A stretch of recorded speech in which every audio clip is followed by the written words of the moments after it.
done by Frank? Yes, it just needed a kick in the teeth. So Kristen, you're all set? Yes, You're thank okay. you. Please rise. Pledge allegiance to the flag of the United States of America, and to the republic for which it stands, one nation, under God, indivisible, with liberty and justice for all. Okay. Well, finally, Kelly, we made it after how many tries? A few months. Yeah. So you have the floor. All right, thank you. All right, like I said, the teacher and me can't sit down, just have to stand up. So thank you for having us. We were asked, we presented at the village board meeting, and it brought some good awareness about what the fire department does. So we were asked to come here and also give the same presentation to the town board. So here we go.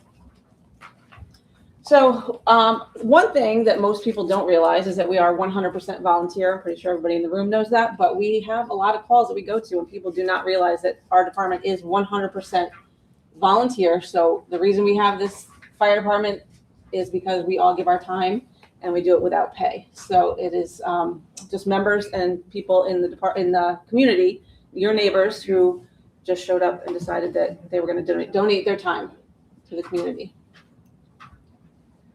So what we do every month. So on the average month, we dedicate dozen hours.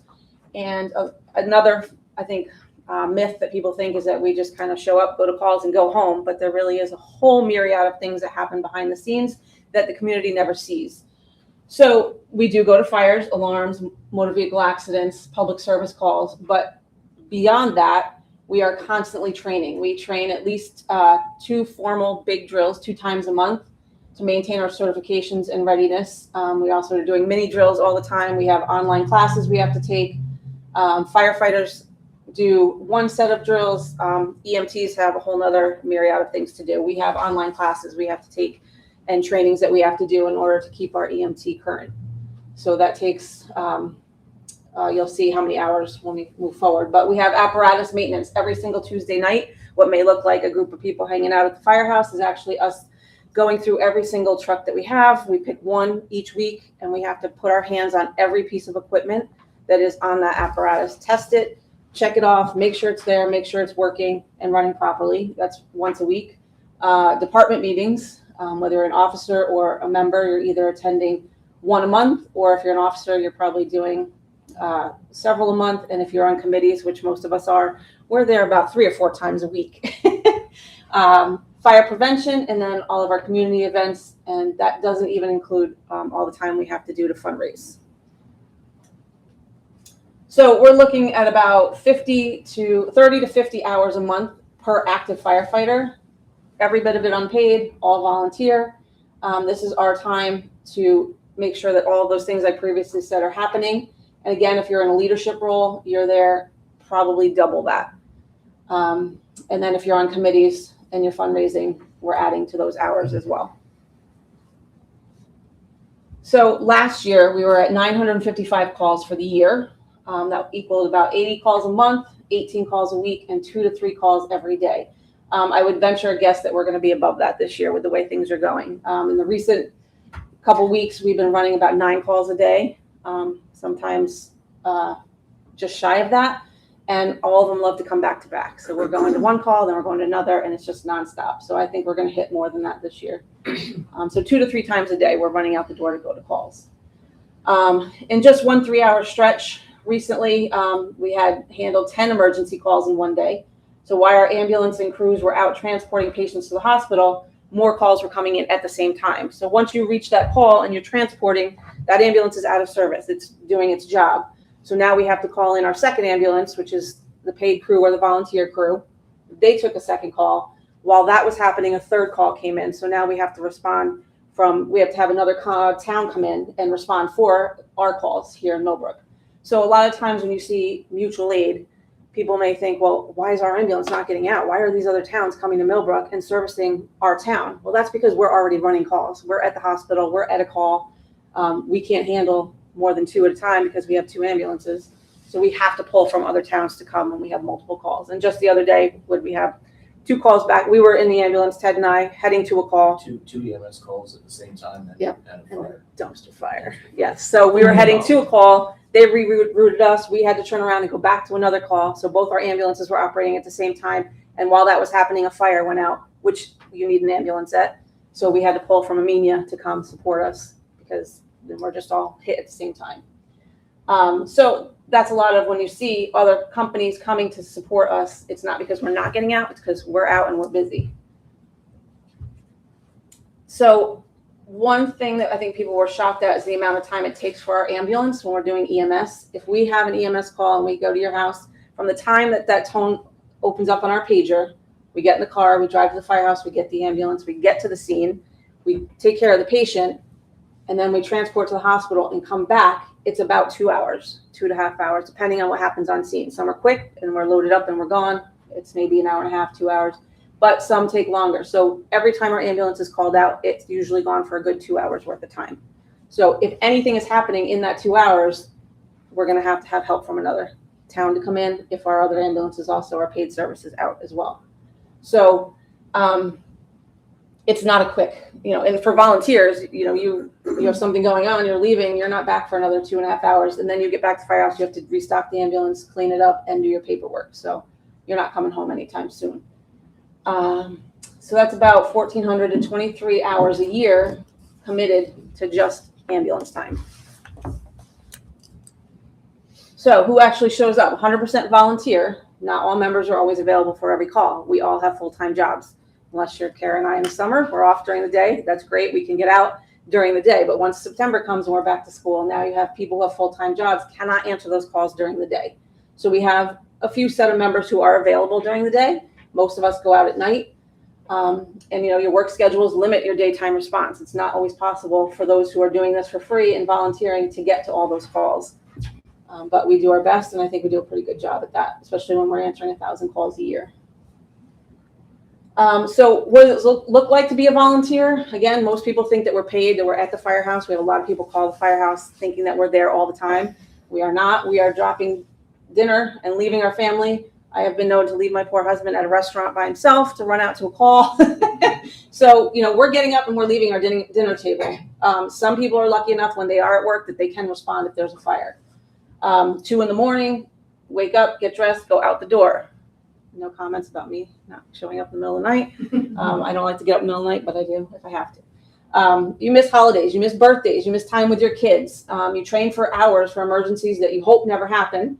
And you walk into situations where everybody else is usually running away from them. And then you take home the trauma from all those situations as well. So everything that we go to, for example, we just had a motor vehicle accident and it was a DOA. We had new young members. We try to shield them from that, but we still have to go home and carry that burden with us for the rest of the night and walk in the door and sit back down at your dinner table and act like nothing happened when you just, put a white sheet over somebody's family. So, there's a lot of emotional stuff to go into this, and it's just important for the community to know that we do this and we do it for free. And because we love what we do. So in order to be a firefighter, before you even step foot through the door, your entry-level firefighter has to spend 80 to 100 hours in what's called BEFO, which is Basic Exterior Firefighter. So that's someone who does not go into burning buildings. You can stay outside. You would use a hose line on the outside. You're a support firefighter. You do not go into the burning building, but you're still devoting 80 to 100 hours of class time and training in order to be a firefighter. If you want to be interior, you're now adding 120 to 160 hours. And then on top of those initial classes, every single year, we have to do 8 to 16 hours annually of OSHA and safety training on top of our monthly drills. And that's 100 plus hours per year. So this is just to walk through the door. That's just to get started. If you do not do this, you are not a firefighter. You cannot safely or actively be a firefighter without having this training. EMT, and most of us are firefighters and EMTs, so we have done both of these trainings. That's 150 to 180 hours of basic certification.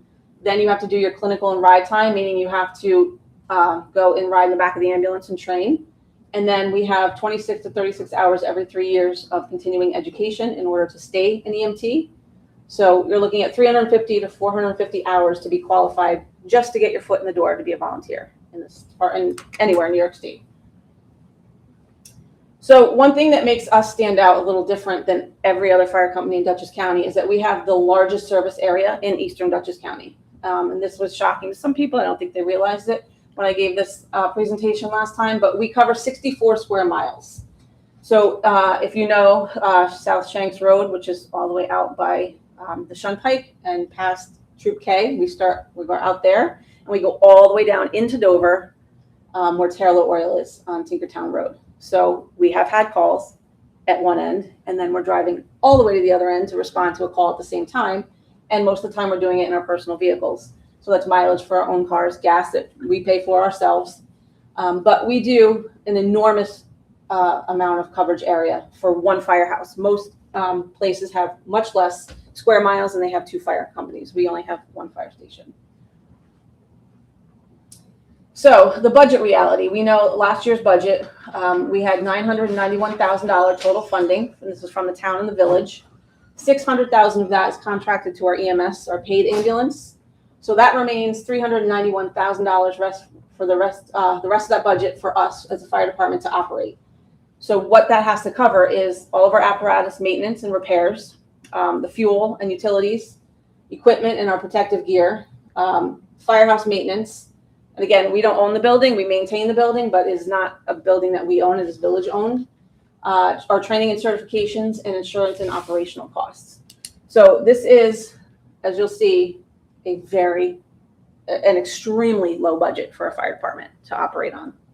And we'll get to that in a minute. So we are by far the lowest budget in Dutchess County. I believe there's maybe one below us, Dutchess Junction.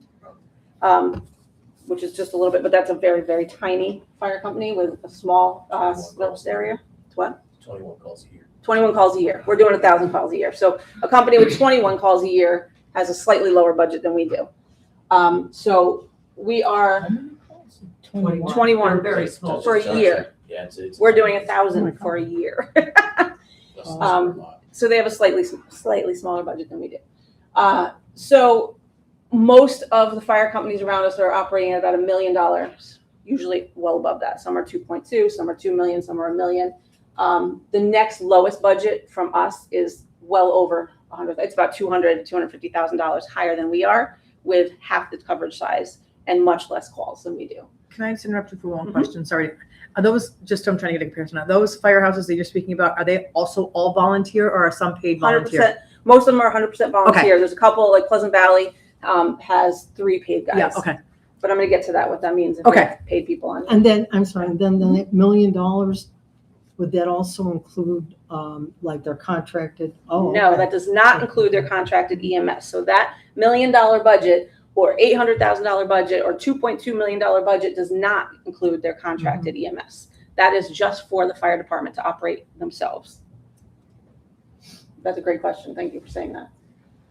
So even though that these, like Pleasant Valley, for example, has 3 paid guys on, you cannot fight a fire with 3 paid firemen. You can't. You still need your stack of volunteers. There's no way you can go to an auto accident with entrapment and have only 3 paid guys. You still have to operate with your fully volunteer crew.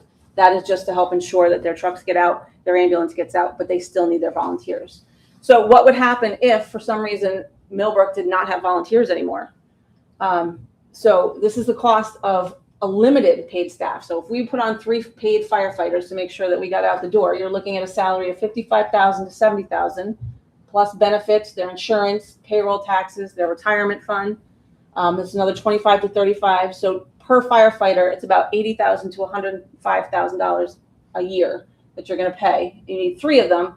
So this is what you would be paying to host, and employ 3 paid guys or gals in Millbrook Fire Department if there were no volunteers. But like I said, even with 3, you can't run a call. You have to have your volunteers still. So you'd still need that volunteer support. But this is the cost that it would be right now. Now, remember, our budget is $319,000 total. This is what you need just for 3 people to work full time.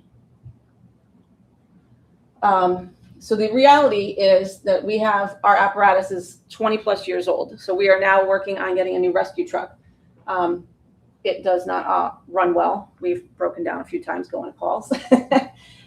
We have a tanker that's due next year, a year and a half, another 2 years.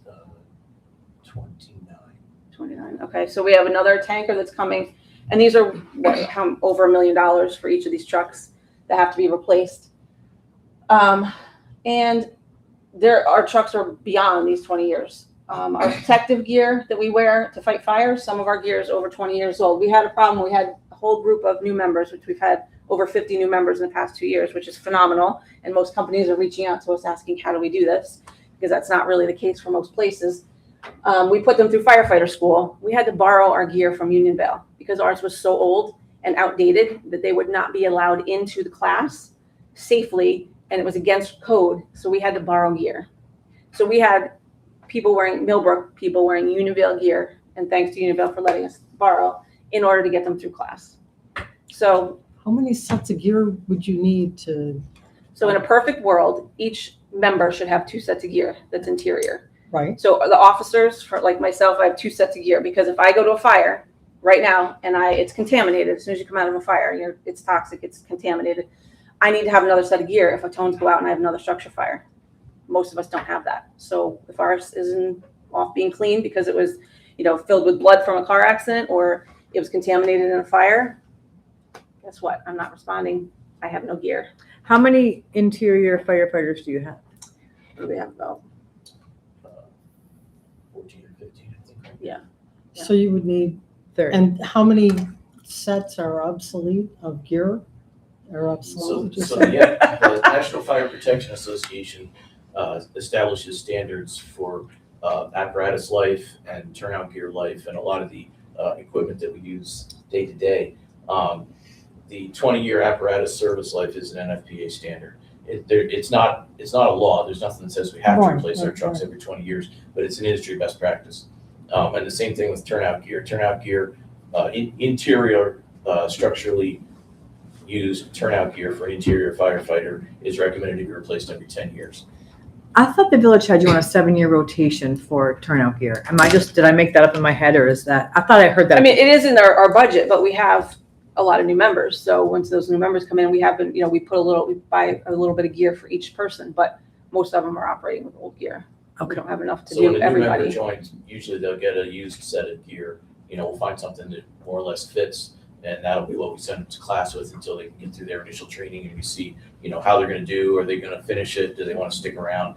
Because there's like a cost benefit Sure. where you have to say, is this person going to drop out after 6 months? Because it's a physically demanding and emotionally demanding thing to do. So it's unrealistic for us to just buy a new set of turnout gear for everybody that walks in the door.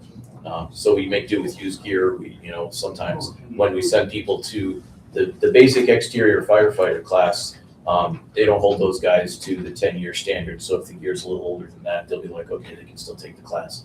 The interior class, the firefighter 1 class, they are very strict about it. That's the class where we've had the instructors come back to us and say, this guy can't wear this gear. The code's 21 years old. It's not approved by the NFPA. And is that where you have 14 or 15? That's the 14 or 15 people you're Correct. talking about? Okay. Yes. And what's the cost per interior? The cost for a set of turnout gear with helmet and boots right now is pushing $4,000, I think. Yeah. So it is in the budget, but it's not enough to realistically suit up everybody. Okay. I wasn't judging. I was just trying to understand. No, the that's fine. And then, process. we're getting we have smaller girls that are coming in as firefighters, or, you're putting on hand-me-downs, so they're not fitting properly. So we're sending people in Yeah, to but- risk their lives. Unusually stuff short that's, person or unusually you tall know. person, there's no way, Right. are likely not to have gear that'll fit them. Right. Because they're just, it's an anomaly. Right. So, Right. you're going in with gear that might not fit you properly, but you're hoping doesn't, that holds up while you're in a burning building and you want to come out alive. So our firehouse we have definitely outgrown that.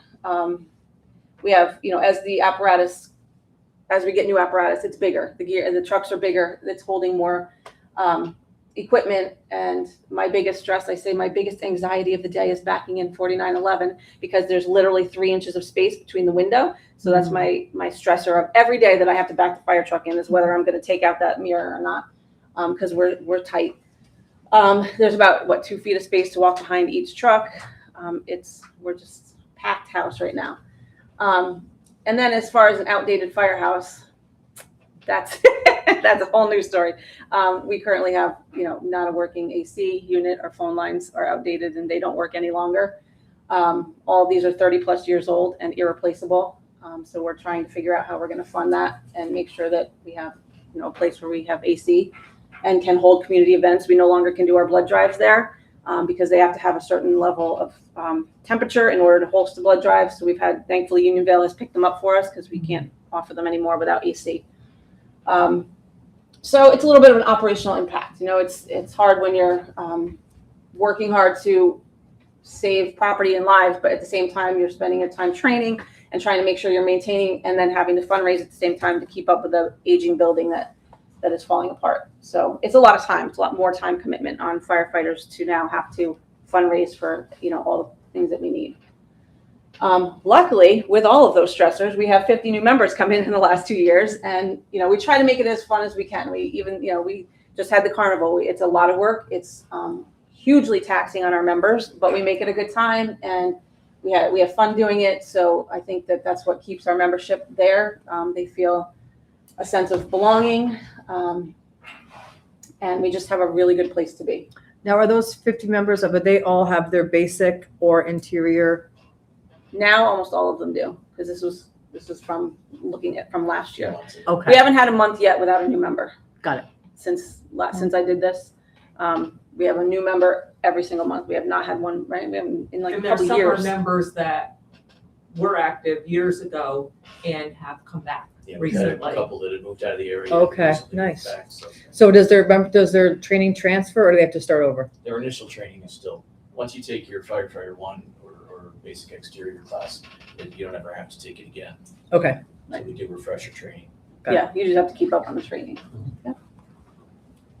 So, like I said, most fire companies are reaching out to us asking how we're doing it. How are we getting all these members back? And I just attribute it to the great membership we have. It's like a family. We all really work well together. We get along. We work hard, and it's just great personalities. So,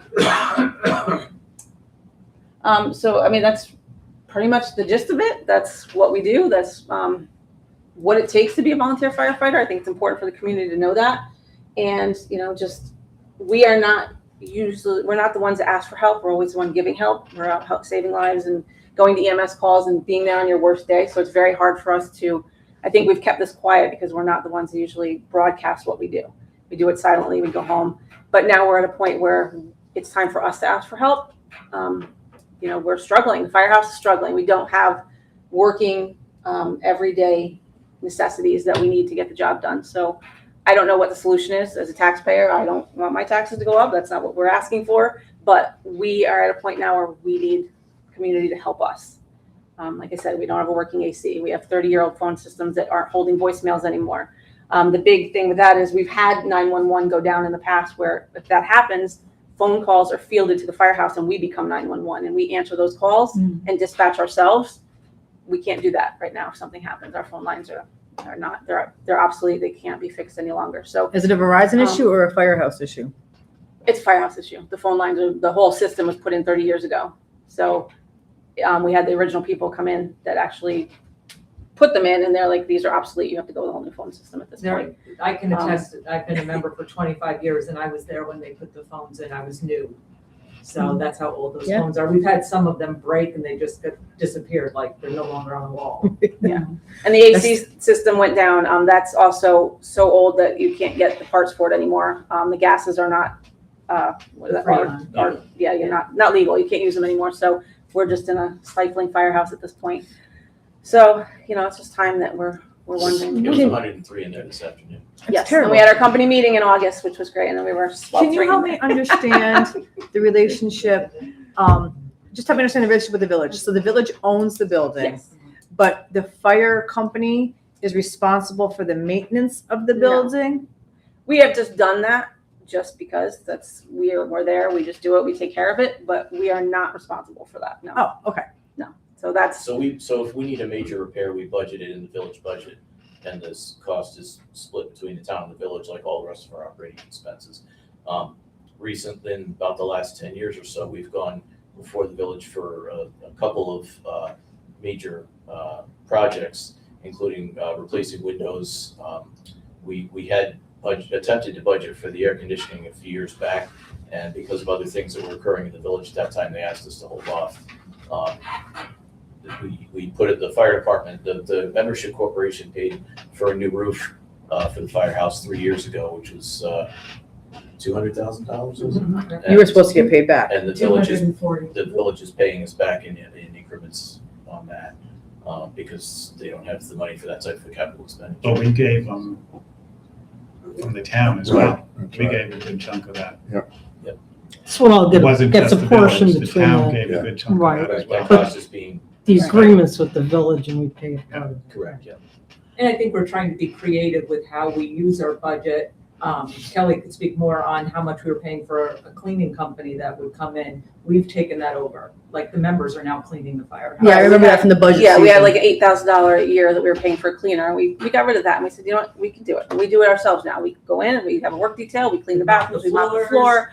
So, you know, we do what we can, and we fundraise, and we ask for donations and all that, but none of that is 100% secure. So, The apparatus replacement is a big issue, and a big chunk of that, because the cost of the apparatus has exponentially gone up over the last probably 10 years or so. And so there's always a gap between the available funding from the village and the cost of the apparatus, going back to, you know, when I first joined the fire department, which was 33 years ago now. And so what we do is the village has a capital reserve fund into which they contribute money or deposit money every year. And then every 5 years, as we purchase one of the major apparatus, that fund is completely depleted, and there's a gap in the funding. There's a gap between that funding and the cost of the apparatus, and the membership corporation fundraises to make up the balance of it. But that gap keeps getting bigger and bigger because the cost of the apparatus, the inflation in that cost, is so far outstripping the increases that we've been able to make in the capital reserve fund. Of course. That, you know, that gap keeps getting larger and larger, and there's gonna be a point where we're not gonna be able to make the difference anymore. So that's separate than the 991 contract. I mean, that, The village's capital reserve contribution is part of the it 991. is part of it. How Yes. much is it, do you know? I Ken? believe it's $75,000. 75. I think it was 16, I think it went to 75. 75,000. It was 60,000 for Yeah. many years, and we finally got them to increase it to 75. Yes. I wanna say in 2020 or 21. So that 391 or 319, and so 600 goes to Empress, Yes, then 75 goes into a reserve fund, correct. and then the balance is operating Operational expense. costs. And some Operational. other things too. There's debt service on the chief's truck, and I think it was, is there 2 bonds going right now or just the one? I think it's just, maybe it's just one. And also your radios come out of that, because the radios are expensive. When we have to purchase radios, we budget for them under new equipment. Right, but they come out of that budget, that 300,000 out of the village. That pays for our insurance, our fuel, our operating costs, our apparatus maintenance, building maintenance, expendable supplies for the EMS and fire, office, everything you can think of that we need to make the fire company, make the fire department run is that 319,000, Including gear. including gear. Yes, so your new equipment is a very tiny little slice of that budget. A little, like we usually spend maybe $25,000 to $40,000 a year on new equipment.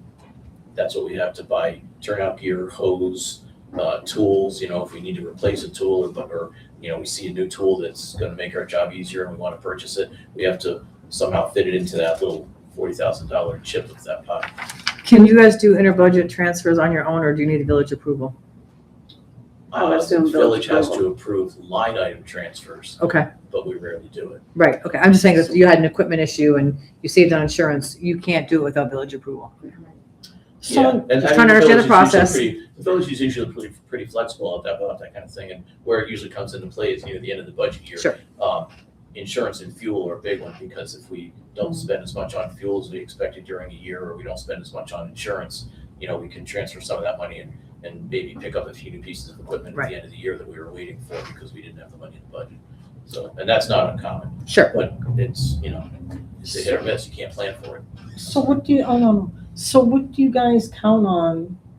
I know you can't really count on it, but for fundraising, what do you kind of? So we have annual fundraisers. We have our carnival that we just ran. That's every July. We run a big raffle where we mail all the tickets, raffle tickets to the, yeah, it's kind of proper carnival. we do a mailing raffle every year. We have other smaller raffles during the course of the year with, prizes that are donated. Bingo. We do bingo Right. every month. We just started doing that again. There's a handful of fundraising efforts that we undertake throughout the year. And what does that generate for you? And about- then we also have donations. We get donations from the public.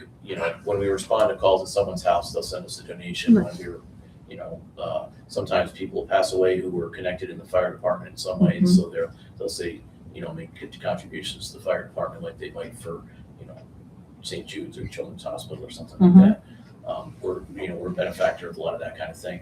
And we have recurring donations annually from some of our larger landholders and property owners in the town. How It's much not does something we that can count on. supplement, how much does it supplement your, what your, There's no set, we can't plan for a set amount. well, I mean, is there any kind of range? I'm What just do you trying think, to, Shem? Depends on It what we're it's sending out at the time. completely random, yeah. so you have no idea? No.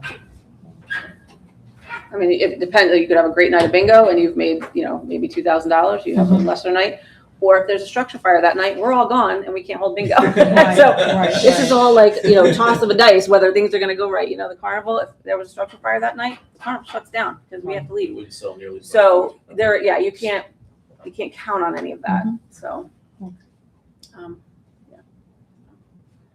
And So for example, right now, we're in the process of building a new rescue truck to replace the one from 2004. So that truck is 23 years old now almost.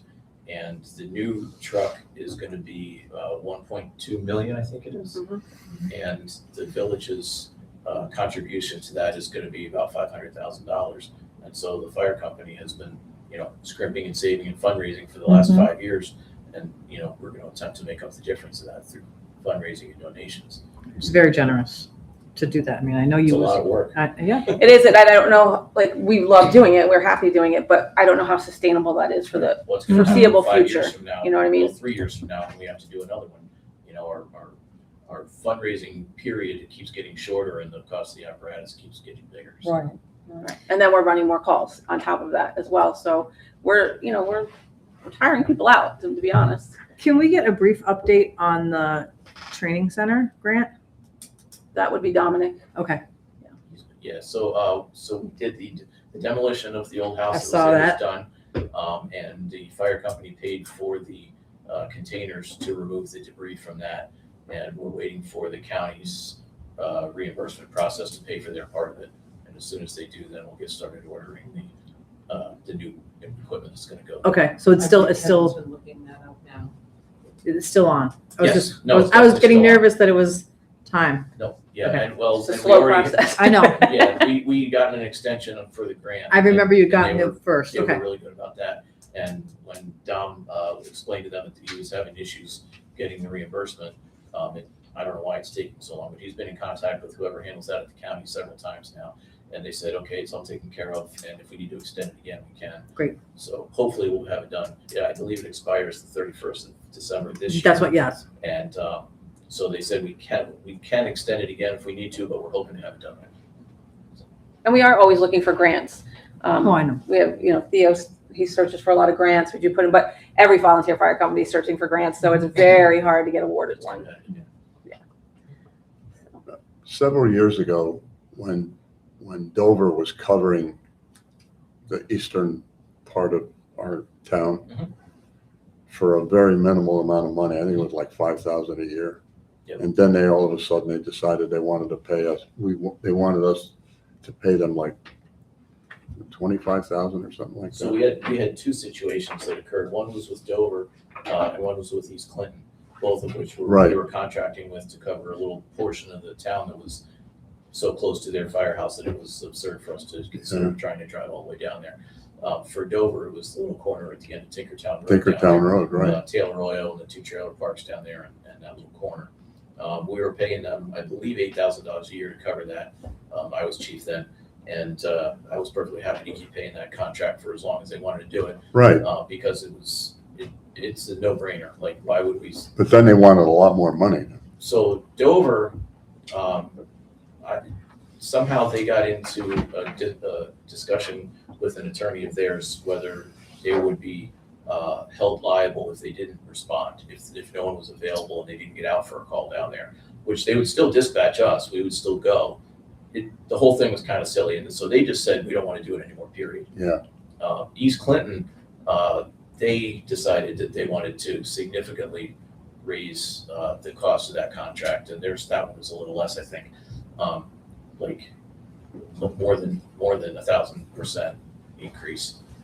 And so basically, I talked to them, I came to the town and explained what the issue at hand was and what the ramifications were, and so we just said, no, we're not going to do that. And so Yeah, it just seems a shame to send a vehicle all the way over there, Yes. and it's right in our backyard. yes, it's a lot of road time, a lot of wear and tear. And it's a disservice to the residents in that part of the town too, because there's a service much closer that could respond much faster. Yeah. And it takes us 10 or 11 minutes to get down there. Yeah. And they're right there. Turbar Court is off Route 22. There's no other access to it. That's That's right. ours. Yeah, that's in our That's district. So we have to go onto Route 22 to go onto Turbar Court, but it's on Washington. And it's a little like- over 3/4 of a mile to like Riverside. 7 Is there any way you think to revive that old, That would be something the town would have to talk to the respective authorities having jurisdiction about. That's not something the fire department can do, Okay. because, and especially because we're not, the village contracts to provide the coverage to the town. So if the town wants to contract with another provider for a certain little piece of it, that's definitely not something that the fire department. So we would be doing that directly with Yes. Dover, is that what you're Yes. saying? Is that what we did previously? Yes, Yeah. that contract was We should between look into that. Yeah. town, Yeah. between Is the there- town of Washington and Dover, J.H. Kitchen. yeah, is there any way I could get like a number of calls that we have to do over there? Like within the last year or 2 years? Yeah, I could probably find that out. I'd have to go through and do some computer searches. Yeah. That's not, they're gonna charge a lot, I can tell you that, right? They're gonna charge a lot. Well, like I said, Okay. Dover just said, we don't want to do it Yeah. anymore, period. They didn't offer an increased price, they didn't offer any other, they just said, no, thank you, we're not gonna do that. Well, it's worth a try, so yeah. What's that? it's worth a try. They're only Yeah, a I median. can Yeah, find they're out. only Yeah. a median. All right. Dover Yeah, doesn't they- have a volunteer. They do not ambulance. have- Oh, ambulance. Yeah, they don't have a volunteer ambulance, just their contracted unit. Sounds good. Thank you. Thank you. Very Thank much. you. Any Thanks for the questions? information. Any other questions? Yeah, quick one for you. Sure. Thank you for putting this together. It's really amazing to see the numbers, all in one place. Regarding Empress and 600,000, do you have any hope for relief in that area? I know there's a lot of talk. That is a, Well, well, right now Empress you're gonna probably look at double that. I mean, it's not It's gonna- going it's down gonna at go all, which is why there's so many talks about. what was that coming? Empress has now bought out NDP. They're honoring this contract for $600,000. That contract ends September of 2027, I believe. And when that ends, we're looking at, they're gonna probably push it to closer to well over $1 million, closer to $2 million. And they are a monopoly right now, so we're lucky, right now, $600,000 is Cheap. cheap. There's I don't know how it's gonna happen, but yeah, they're gonna be closer to $2 million. And that was a significant increase from just a few years It ago, was right? 475 when it started. Yeah, it's gone up about between 5 and 10% a year ever since we started getting coverage. Because I know Sioux Serena made this a big priority the last couple of years, put a bunch of money aside for EMS. Yeah, the county is working very hard to try to supplement the kind of patchwork EMS system that we have going right now between volunteer squads and communities with contracted ambulances and communities that can't afford contracted ambulances. And so far, it's sort of a stopgap measure. So I don't know what that's gonna look like in the next year or two going forward. I mean, in a perfect world, the county would establish a comprehensive EMS system. But, the money's not there, the infrastructure's not there, the ambulances aren't there. The state people won't aren't there. allow for a taxing jurisdiction Correct. is the big thing on that. Yeah. You You got cannot one create a little state. taxing district without the state giving the approval, and the state it's sitting on Hochul's desk and it hasn't been signed because it's not mandated essential service in New York State. They don't consider. Which is So- not mandated. Fire What's services. that? Fire considered. service or ambulance services Fire are not. service is is an essential service, EMS EMS is not. which is That's the, incomprehensible. Yeah. so without having an essential service, you cannot create the taxing district, which is why the county cannot create a county-wide plan at this point. And they're still caught in a feedback loop because New York is a home rule state, and so the essential services devolve onto the lowest political subdivision, Right. which is the village or the town. And the county doesn't have any mandate to do any of that stuff. Mm-hmm. So they can't take a service that the village or the town is required to provide and take it over without, Without the taxing jurisdiction. without changing, New York general municipal law. There are some options that are being developed. So the village's fiscal year, is it a calendar year? No. No. So June. when does, June. okay, June- so, June 1st through May 31st. Correct. so they would have to budget for the new Empress contract in this coming fiscal year. In, 27, June 27. starting in June Right. 27. So, and then we have a calendar year. So if that begins in September of 27, I mean, how do we even budget for that? It's Because- complicated. Yeah, we don't. And we go through it every Yeah, time we go because back. the village sets their budget in Right. June, and then the town's portion of that contract doesn't come in until after January 1st. So there's a window where, Oh, so we reimburse the village? Or- February and March, we Right. make 2 payments to the village. which Okay. pays the town's contract with Based the on- village for fire and EMS. Yeah. Okay. Okay, Thank you. thank you very Yes, much. thank You're welcome. We Thank appreciate you. it, very Thanks for coming. enlightening. Thank you.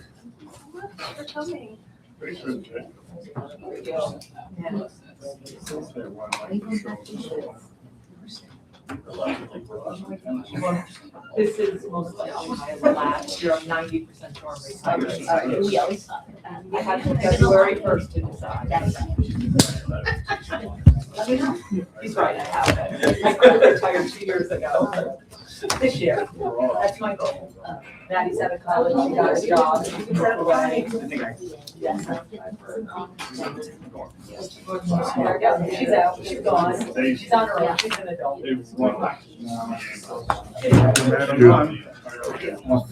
I look younger than Ted, right? Yes. So Joe, we need, We had we- we need to get. we need to, like, have Joe- continue our meeting. yep, They're working. Empress knows it. Yes, they do. Thank you, everybody. Thank Bye. you, Thank you. Yes, That'll thank keep you. the pricing down. Yes. Joe. Okay, to discuss last month, about the black coffee on Stafford Road. We can probably doing that in the fall. 817 Blacktop Stafford is being basically used as a parallel route back and forth from our area. We'll see when they get done. I'm also going to use some CHIPS money, for the purchase of some very old and rusted and beat up vehicles. This is standard procedure. You alert CHIPS to the product. I send a detailed spec sheet.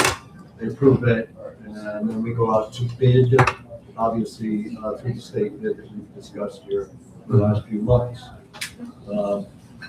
That's the process. I will amend. We signed a 284 contract, as you know, in January. The CHIPS, what is spent with CHIPS has to be on that contract. It was not, because we had no idea what we were getting or spending. I will amend that contract once everything is finished and forward it to the county. So just so that you know that. If you need to make a motion to approve my spending of this CHIPS money, I think it would be appropriate. Okay, It's approximately 220,000 for the vehicles. We've already approved the allotment for the paving. We're also going to do some paving ourselves. I'll get back to you as for the cost. so, Don't you have the authority to move your CHIPS I money? do, Yeah. I do, but since we have a new board, I think I've been bringing it to the board in this manner. If you want to do it that way, fine. I do have the authority to use the CHIPS. Sure. But Fine. I'm alerting you to the fact. okay. Thank you. Joe, excuse me one second. Does this parking lot fit into any of this? I have not found out yet. I'm working on it. I don't see it anywhere, but it might work into what we're trying to do now. We'll see. We'll see. Okay. I won't promise you anything. Let me see. Yep. All right. I sent you a copy of the IMA Shared Services County contract. I don't know if you've had time to look at it. I also sent you a copy of Kyle's review of it. I had sent it to him. I'm not sure you've looked at it, but I don't see a problem with it. I wanted to review it. I wanted his opinion on it and your thoughts as far as entering into this agreement. It's an IMA, an intermunicipal agreement. It basically allows the county or the towns to interact with each other based on, shared service type of thing. They need help. We just did it the other couple weeks ago. I told you down in, I guess it would be town of Poughkeepsie, without an IMA. But it sets forth, if you need some more time, let me know. It sets forth parameters. There is some paperwork to it. If it occurs, if you do help another town, or if another town comes here to help you. So that would be put on Kathleen and the clerk and so on. Are you asking for a simple resolution? It Or a would motion? help if you have read it and if you're in agreement. I don't see any issues with it, let's put it that way. I would like to make a motion to adopt the IMA as presented by our highway superintendent. And I'll second it. All in favor? Aye. Appreciate it. I would like to let you know that probably next month I will come with a different one regarding an IMA with the village, not so technical. We've had one here before, it has expired. I think it behooves us to Renew it, again. yeah. All right. All right, your auction results. Junk is gone. Did pretty well. Yeah, 11 grand. Yep. It's not bad. That's good.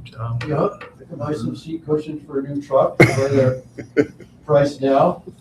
But that wasn't too bad. I just still have one of them left, but it'll be gone tomorrow, so. And that's all I got. Good. Thank you. Yeah, it's a good report. Thanks, John. Yep, Appreciate thank you. that. Yep. Okay. Kristen, do you have anything for us? No, Chrissy Okay. said not to worry about that. Okay.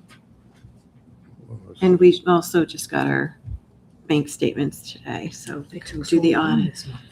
They always do. It's the change, because they come from Wisconsin or something, so, yeah, it's difficult.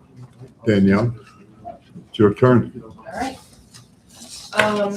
Camp 2026 ran smoothly for the first full day year of camp. Total campers for the season were just under 270. Teller Reddle was our camp director, who did a great job in scheduling changes and managing special activities with lifeguards to make sure that everyone had the opportunity to get cooled off on hot days. The Dutchess Water and Soil Conservation and Danny White from Dutchess County Department of Planning and Development for Sustainability came to the camp and made presentations with demos. And I'd like to thank both of them for coming, and the kids actually loved it. They were so active in it, and they were so excited to ask questions. It was really hands-on, so it was such a pleasure to have them. We also had the Nutty Professor entertainer that came with a theme of space, and now I think that we have a few kids that want to travel to space after that entertainer came. On August 5th, we had our annual ice cream social and slideshow. I'd like to thank Stuart Shop for donating the ice cream and fixings for all the community families and our campers. At the town pool, a patron was having chest pains, palpitations, and trouble breathing. Our lifeguards assessed the situation, called 911. The patron was safely taken to a local hospital. Thank you to our waterfront director, Talia Berardo, and the Millbrook Rescue Squad for handling the situation professionally and proficiently. Good. On Sunday, August 9th, the lifeguards were starting to close the pool down and they heard a big pop and a fallen wrench went on the wire supply and the Wi-Fi, and soon after a fire broke out on some dead wood. The lifeguards called 911 and reported the incident approximately 6:40. The fire chief came and made sure the scene was safe. He determined that Central Hudson would be the ones that needed to fix the problem. At approximately 11 p.m., Central Hudson's chief power line technician and resident of the town of Washington, Pete Rocker, supervised the fallen tree removal and restored a wire for a Wi-Fi that was above and beyond Central Hudson's scope of work, and we'd like to thank him and his staff. Absolutely. Yeah. Well, the plan was to close the pool the 17th, but we're gonna have a bonus weekend. So we found some lifeguards that are still willing to work and not going back to school yet. So we will have the pool open the 22nd and 23rd from 11 to 7. We do not have enough staff to cover the week, so we'll be open an extra weekend, not the week leading up to it. So we're gonna make a party out of it, and we're gonna have some activities on the last day of the pool being open. We're gonna have bubblegum blowing contest if you'd like to join us. Bingo, sand. He might be able to do it. Some sand sculpting, and we're gonna just try and make the best of it and give away a few toys or things in the meantime. Right. Our soccer season will start with games on September 5th. Registration is still open for that. In front of you, I have a resolution for the 2026-27 lease for the Talbot program located at 30 Maple Avenue. Resolution number 8001/2026 is for our town.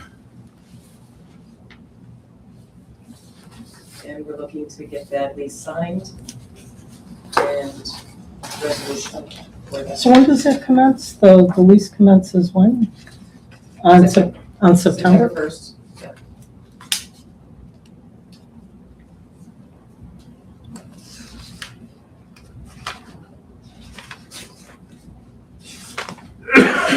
Okay, so we need a motion for this, right? That's correct. Yep, for 5% increase. I'll make that motion. Second to that? Nobody wants a second? Nobody wants a second? You need more time to think about it? I'm just, yeah, if we could just get a little time. You're saying that it starts, you're saying it starts September 1? That's correct. Our lease. Because I did not see this resolution until this evening. Maybe you submitted it and I missed it, is that No, possible? it came today. They sent me the lease, it came back with incorrect dates, so they resent it to me and I'll second the motion. Do we not want a toddler program? What's going No, on? no, I'm not sure exactly, but no, I'll vote for this. No, it's just this extends No into, pressure, but I mean. well, this just extends wondering what you're- into the coming year, Yeah, which means that if we commit to this, we commit to funding that through 27, and it might be a great idea. yeah. I mean, people may really want this, but it comes under the bailiwick of the recreation department. Mhm, And it's a question of what we want. And mhm. like I say, I'm not saying no at all. I just have questions because, About, what can I help you with questions? well, I'm So just these- wondering these like, how much individuals have already time? registered for the 10 months. They've So committed to you've got those 10 people that months. are, yeah, and I'm just wondering, like how much of your time do you have to devote to this program? I don't think this is, point of order, I don't think this is discussion about whether or not we're going to vote for a lease. I think that's a bigger discussion that can happen at a different time, but this resolution is about signing a lease. I don't say the questions aren't valid, but they're not party and parcel to the resolution. Well, they are in the sense that this commits us to this program through into 27. Right, so you can vote yes or you can vote no. Okay. All right, I'm just So gonna. Deidre seconded the motion. All those in favor? Yeah, aye. Aye. And I'm just gonna abstain. Okay, Okay, that's all fine. right, no problem. Okay. So 3 to, Yeah, motion that's carried, fine. motion carried. Thank you. You're welcome. You want me to sign the copy that I have here? So the park hours we've talked about before. We've talked about the dawn to dusk park hours, but we haven't come to a conclusion on when that's going to start. If you wanted it to start when the pool closes, after the 24th, then I have before you a resolution to make that happen. So where do we leave that? Yeah, we talked about that. In- You wanna go ahead? In my opinion, I mean, so we had the discussion at the workshop, which obviously we can't take any action on at that night, but we had discussed, in my opinion, opening it as soon as possible. And I think in emails following up, not that we made any decisions in emails, but I think the guidance has been, and everyone kind of agreed in theory to open it as soon as we could. So if that's as soon as we can, that would be my preference. Right. And I have no issue with that either, Danielle. I do want to ask, did we say we were going to have cameras I have- as part of this? I have an update on the cameras in my report. We agreed, I think they were two mutually exclusive discussions. One was opening the park and the second was Danielle said, can we agree that you're gonna do cameras? And so that's a separate conversation, I think. I don't think one precludes the other from happening. So if we don't have cameras, we're still opening it? In my Is that opinion. the idea? Okay. All right. So, and I have no issue. have If no something goes on, then we can re-enter this discussion. Of course. So, all right, So the so, resolution is before you. Yes, I it just wanna, on that resolution, I just said something about, if there's programs that are happening, so when camp is going, for example, mhm, those gates are gonna be closed in the Okay. morning when camp is going. So I wanna make sure that everybody is understood about that, for that resolution, so that when we do have residents that are trying to come there, they are gonna know that there's 6 weeks, they can't just come in the morning, they can come at noon, mhm, like we have. Right. And for things like, the fire department is gonna be at the park for a certain amount of time, they're kind of renting the space for their, activity that was already set and we already planned. Already on. approved. So I just wanna make sure that in that resolution it states that if there are. Why would the programs- park need to be closed because the fire department is there? Well, they're Like, kind of what kind renting of, the whole park. for like themselves. from all the way over to the ball fields and everything else, they're renting that? Do you see what I mean? Why would you shut that part down just because they're renting what, a pavilion? Well, I think that they're doing the whole, they're using the Triledes building, they're using the Yeah. property. Yeah, I don't know if they're using both pavilions. I okay. don't know if they have children coming for, the playgrounds. Mhm. Are they renting, right, are they so- paying rent, or it's, Well, it's no? something that we give to them. Right, so but I'm just saying if they paid, then we'd know what they were paying for, so this is a little less. Yes, at least we can. No, I'm not saying. We're not saying that, you Right, know, right. but I'm just saying, why would more of the public? And I'm not sure how much of a volume we're gonna get with this either. Sure, sure, and I Do you can know check what I with them to mean? see if, you know, they have big plans on Right. using that playground. Yeah. Or whatever. Okay, all right, so that part we'll have to get into when it Okay. comes, but otherwise, then, yes. So, I'll make a motion to approve this resolution. Second? I'll second. Oh, go ahead. Oh, All in favor? Aye. Aye.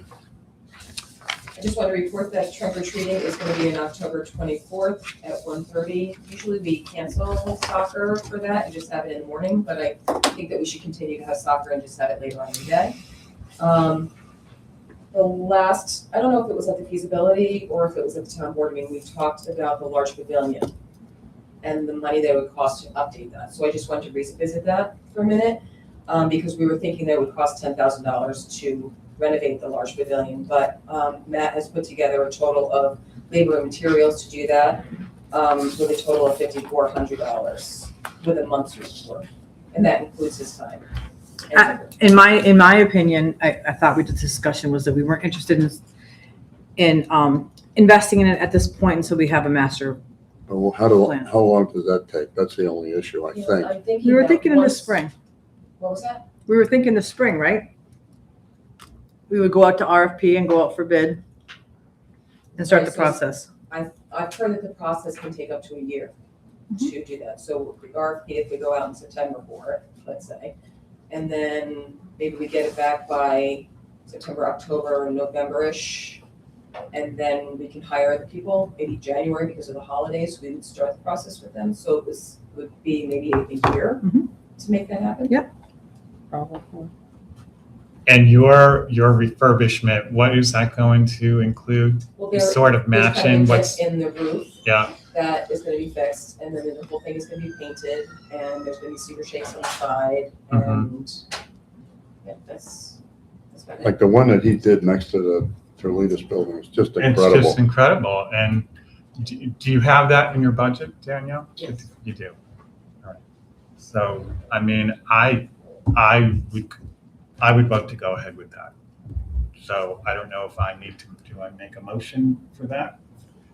I will make a motion to have Danielle use the 5,400 to refurbish the pavilion. Is there a second to that? If not, I'll second Discussion? Sure. I think that 5,400 is one part of the equation, and the other part being that it's going to take a month of an employee's time. It is so stretched so thin as it is now. Matt is, we hear consistently that he has so much to do. It's a month of his time. I cannot support this at this time. So, I agree. okay, so let's talk about that. How would Matt feel that he would be able to budget his time to do this? Is he In the off-season. in the off season begin in December? So we just sat down and we've got, August completely filled, September halfway filled, and then we go from there and try and figure out what he's doing next. Okay. All right. So he's renting at the pool, and he's gotta Yeah. move all of the tables and get everything ready for winter and cover everything. And Is this something he would do over the winter, weather provided? part of it he can. Yeah. Okay. Okay. All right. So that's the discussion. Yeah. If he's willing and able, I don't have a problem with it, but you two do. I mean, there's so many things that really have to be done there. And I mean, so you've got this pavilion that, it's got a dip in the roof, and I understand that.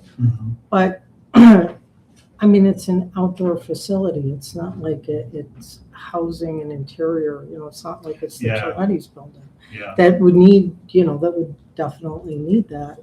And I'm just saying, we're gonna spend this money, and we might ultimately decide to rearrange how everything is laid out. I have no idea.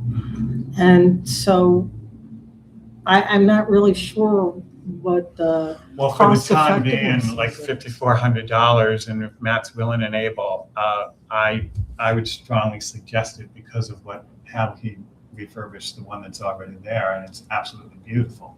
And Susan, you know what, that $54 includes his salary, because you were asking about, and this is gonna cost you $5,400 because you're already paying him his salary. But the RFP is gonna go out and the master plan is gonna happen, but we probably still have some time yet to figure out what's gonna happen. So when we're looking at that master plan and we're determining what we're gonna do, it might be 2 years before we start something, which we can use that Right. as money coming in. Right. Yeah, no, I understand that. I guess what I'm thinking is that, if we're gonna, spend this money, and you're saying like, that's including the salary, so you're saying that we're already paying that anyway, is that correct? Yes. Okay. So, I mean, and have maybe a he breakdown would I can be, show you. that's okay, of no, the- no, of but the, what I'm material. saying is like, maybe his efforts would be better put into something else. I mean, I just like, I'm just having an issue, like, how much do we want to put into this without having developed some kind of plan? We don't have a short-term plan or an interim plan. And I mean, we want to work on a long-term plan, but Well, let's say, just for argument's sake, it takes 2 years before anything gets started up there. That's a moneymaker, that particular pavilion, I guess. That's the most popular one, right? I mean, is it leaking on it. I mean, there's a lot of things that could need, like, I think that you've got that pickleball court that really should, I mean, if people can't play pickleball on that. And we've tried to do it in-house, but it hasn't worked out. So maybe we'd be better off spending money on something that people could use as a sport. Okay. Maybe we'd be better off fixing up That's the part of the volleyball. the pickleball, that would be part of the master plan and see if that's even necessary at this point in time. This pavilion at the moment is necessary. Can we vote on Yeah. Okay. Yeah, we did. it? but, No, we um, haven't yet. Have we voted? No, we haven't. No. Well, we made a motion and you seconded Right. it. Yeah. Point So of it's- And then discussion. point of discussion. Right. And so now we'll vote. Great. All right. So, Aye. aye All for those in me. favor? Yep. Aye. I can't support it. Okay. No. No. All right, so it's a tie. No, it's a defeat. It's a tie. Sorry, Danielle. Sorry. Mhm. I'm done. Okay. Thank you. But I'm not. I have something positive I want. Oh, good. It's always good to get something Yeah. positive, Dear Mr. Safari, I hope this finds you well. I just wanted to drop you a quick note to let you know how impressed I was with the Town of Washington summer camp. My 9-year-old daughter Ellery attended the camp for the first time. She would get in the car at pickup with a huge smile on her face because she had such a fantastic day. I commend Danielle and Taylor for running such a safe and organized camp. The entire staff was kind and engaged. They also taught them life skills like stranger danger and to look out for each other. The camp is an important part of the community and I'm grateful for it. Lexa Clark, that's Elliot and Lexa Clark. Nice. Nice. Oh, very nice. Good job. Thank you, Danielle. That was it? Okay. Yep. Where are we? Here, So- Diane, you want this contract? Sure, thank you. Do you need that, the contract? Yes. Yeah, actually, I let's take do. that first and then. And then I'll make a copy for you. Is that okay? Okay, Okay, Deidre. thanks. Okay, so tailing off of Supervisor Safari's, I just want to say I've heard great things about the camp and what a great, moving it to all day was a great move. And I think the community's been so supportive of it. So I think it was an overwhelming success. And I'm sure you're frustrated about the pavilion, but I think we have to just be really responsible stewards of the taxpayer dollar right now during this crucial time for the park. So it's not that I'm not supporting you and the project and what you're doing up there. I think you're doing great things. I just think it's time to pause that, get a good feel for what we need up there, and move on with a full, complete plan. So please don't think of my lack of a vote or support for that as not supporting you. I totally support you in everything you do. With that in mind, I met with Vector Security there today because Joe Spagnola gave me this gentleman at Vector's name because that's who he uses at the town highway garage for his camera system. I met with him and we discussed putting a camera on the entry shack, or what do you call it? The lifeguard booth.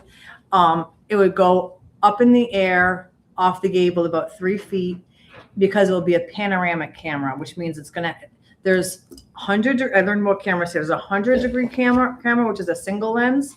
And there's a panoramic camera, which has 3 lenses in it. And all 3 lenses, I believe, record or scopes. So he says he can get off that lifeguard booth. He can get the entry. He can get over towards the dam, and he can get the whole pool from the booth out towards the road. So anybody entering or like climbing over a fence to get in the pool or coming in, they will be on camera. Matt had some concern about his area. He has a tool shed. There's no way that camera will pick that up, or really any camera would pick it up. It would need its own camera there. So we kind of took that off the list for now. And then over at the soccer fields where you have the shed, is that a camera that you guys put up? Yes. Okay. He also discussed putting a same situation, a camera off the peak of the shed, so it's not very high, about 3 feet in the air. He also said the 3 feet in the air camera is visible, so people will know they're on camera, which I personally was fine with. I think it's, fine to know you're on camera. And that would be the same thing. It would be a panoramic camera. It would give you the cars in the parking lot to know who's come in, the whole of the soccer field and to the path. So if somebody has broken one of the camera barriers and gotten in, but they would try to leave out the other one of those cameras for sure would pick them up. He's going to send me over pricing, and there's a monthly fee for monitoring.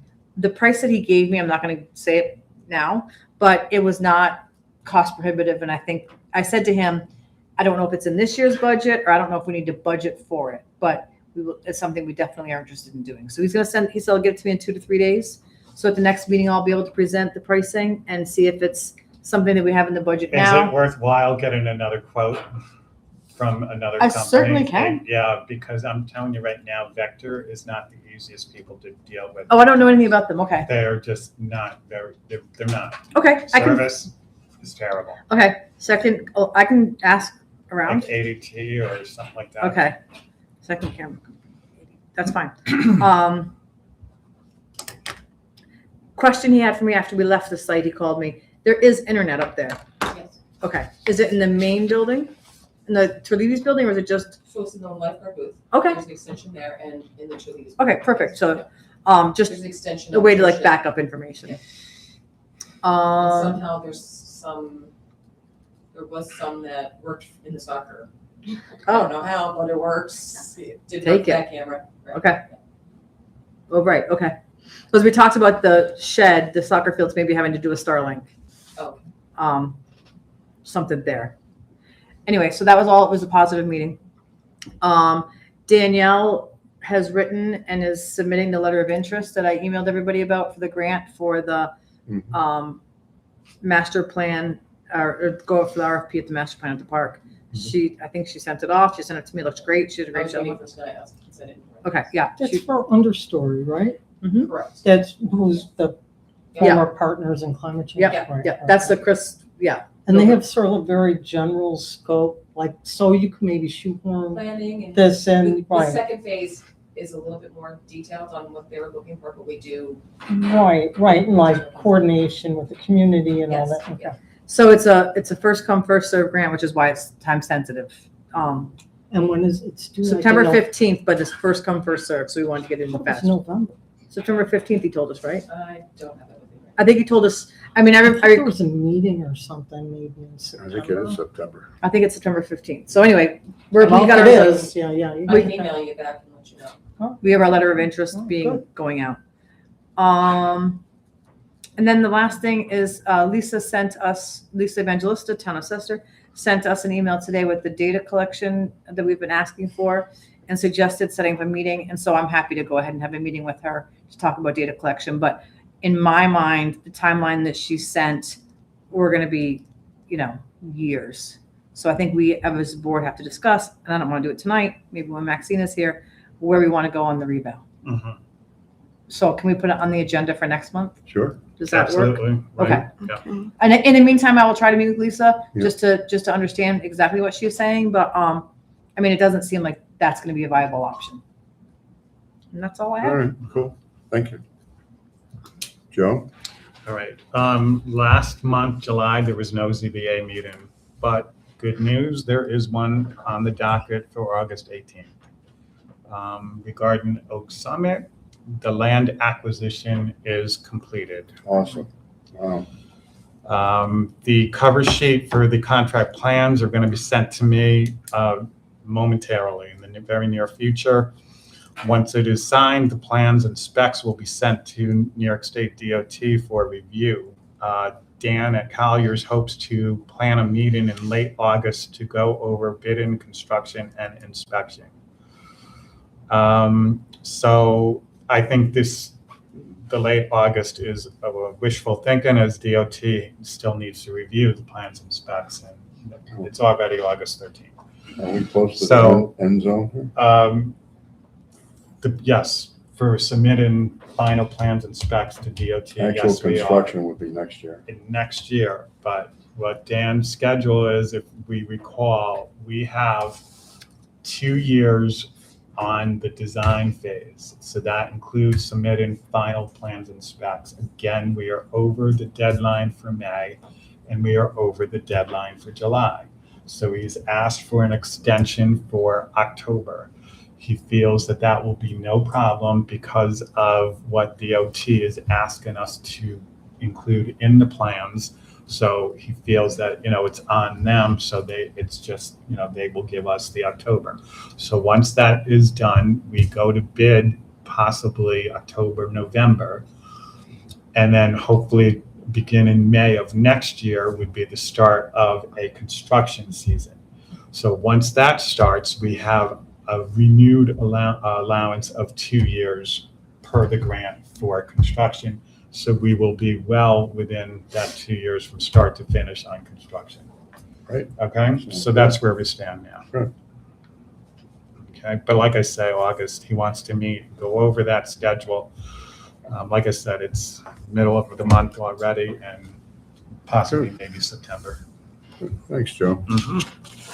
Susan? Okay, so there was no planning board meeting last month.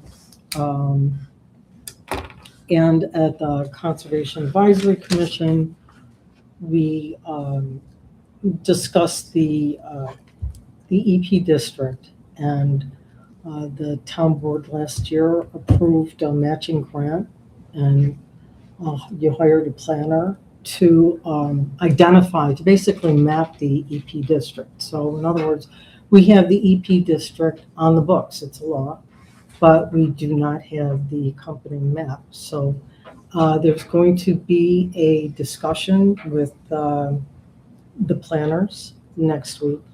They're fine tuning the areas that they probably will recommend. And after that, the CAC will be reporting on, kind of where this is going. Hopefully this will be wrapped up and ready for our attention, fairly soon. We also kind of along those lines, Kyle had said that last month that he was not ready to discuss the codification issue that I know that, you're familiar with. Do you know where we're at on that? I do. And? We like to discuss attorney-client privilege after the meeting. Okay. But where we are is, I can give a. So we are in the process of working to put together the correct legislation in place to codify the entire E-code properly for the town. We're hoping to have it set so that you can introduce it at your next meeting. Okay. And the inconsistencies that, there's none? There was the CAC was looking at an earlier draft of what would be the final codification code. And So they won't look at the one that was those were online? changes that had already been made. We looked into them Oh, and well, that's good. or some of their changes are just not needed. Like they had asked for writing dates in certain manners, and legally that's not required. The way they're written now is effective, and that's how it's required in law. You don't need to write out the date. It's that you write out, it's how it's written out now is appropriate. It doesn't need to be changed. Is there just something that you could just put together, a brief memorandum, just so we can have a response to their inquiry? That would be. I can, yeah, we were just very focused on No, I the other understand. issues. Yeah. Yeah, so I'm happy to do that going forward. Okay, yeah, that would be great. When is their next meeting? Their next meeting is, I think, the first Wednesday of the month, which I think would be September 2nd. Yeah, I don't want to commit Okay, I to got it. that, because we want to work on getting the Mhm. other thing done first. Which is it? But, I could have it to them by their CAC is that next what she's meeting talking after about? that. They Okay. meet the day after. Okay, great. That planning works. board. If not, we can It's figure something Tuesday, out, but I September need just a little more 1st. room to have it by the next meeting. Okay, No, that's good, okay. So, Tuesdays this time. the other thing I just want to mention is that, I'll be meeting with, Natalie in the clerk's office so that the town can set up a method of communicating by email to its residents. Like, we don't have that right now. And, I only learned that because they signed up for emails. And then I asked Chrissy, like, why don't I get emails, you know? And apparently we don't have it. It's, I don't think it's gonna be difficult to set up, but I don't know that we have a And mailing what's the list. purpose? Well, the village sends out alerts all the time. I get these Oh, okay. emails all the time, but we don't get any from the town. And it would be, I think it would be really helpful to the public. I mean, like, you know, if there's a snowstorm or, Yeah. you know, any number of things, you know, Mhm. like, you know, recreation blasts and. Oh, no, that happens, there's different websites, so we do send. You have your own, right, And if understood. the town has needed, for snowstorms and stuff, we've done it a little bit. So you've helped out. Do we like alert on Facebook or anything? Yes. Yeah, they Yeah, do we do that. Yeah. But you know, that requires people to log on to Facebook, you know, to those Mhm. specific groups in order to get notified. Mhm. I know I'm not always the best at that, but it, you know, people look at their email all the time, so. Yeah. So anyways, it'll be set up and then we can figure out how to use it. So, Okay. so that's it for me. Okay, thank you. Just Deirdre, maybe you know, or maybe Susan, I think the village went through a county program, because I remember, Maybe.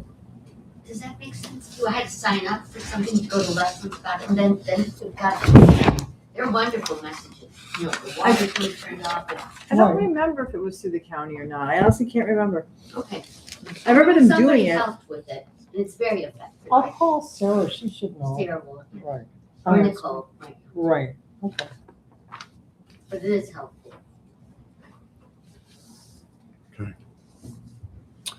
All right. Does anyone have any more questions for us? We have to do an interview and we're gonna kind of wrap up our regular meeting. So, Gary, I'm sorry to interrupt. I remembered something I wanted to tell you, but we've been calling different landscaping companies about the front Yeah. landscaping. Yep. Somebody was supposed to come today to meet with us, but I never heard from him and we haven't been able to get anybody else. So we're just gonna continue to try. yeah, So just wanted to update you on that. Okay. that's great. In the meantime, Matt is working on the Lattice. wrought Yeah. iron. Yep, it looks good. Yeah. Yeah, it's It's gonna gonna look be good. beautiful. Thank you. Yeah, You're welcome, thank you. Rob. Thanks You're for welcome. coming. Thanks. It was a wonderful meeting. I heard nothing. And I'm sorry. Yes, we're gonna go into executive, right? But, Or, Is that what the interview, right? If, I don't know if is it required, permitted, I mean, I don't know. Do you want me whatever. to stop the recording? Yes. We're gonna interview. So, all right, so I make a motion to go into executive session for personnel. Right. Is it personnel? No, it's, No. no, Oh, sorry. it's a board interview. It's an interview. no, we don't need it. Sorry. I thought it was personnel, my mistake. Okay. So we Wait, everyone stop. We still need to go into executive session because we are conducting board business without the public's knowledge, without the public viewing. So we still have to go into executive session. But I mean, does this even have to be executive session? I mean, it can be, but I mean, does it Do matter? you want to do it in the public, in the open? I don't see why not. I don't. Well, you've wanna asked do the it. public, I- you asked the public to leave the room. Yeah, I never want to do interviews I in don't the think public I don't forum. think any And interview- I don't feel comfortable doing that. Okay, well then, I think you have a right to go into executive. Yes. okay, as long as you, Yeah, We you do. do. We This absolutely do. employment, you definitely have to. This Right. this is a little bit. We're but you get- gonna just look at it. appoint somebody to an advisory committee. Oh, yeah. So, Executive session. Okay, yes. Okay. All right. Okay, so let's do So that. once again, I make a motion to go into executive session for, Oh, yeah. what do we call it? We can call it a personnel and, Town board all right, business. town board business. Okay, But second it has to to that. be specific second, to what we're doing. So, Okay, All right. let me, well, you had a vote? Second to that? I second. Okay, all in favor? Aye. Okay, Hi, Jane. Pardon we me? just gotta turn Jane, off the. Yeah, We we're all don't- set. We're all set. Yeah, Thank you very much. Just real quick, in terms of Hold on. law, it has to be fully adopted as brand new law.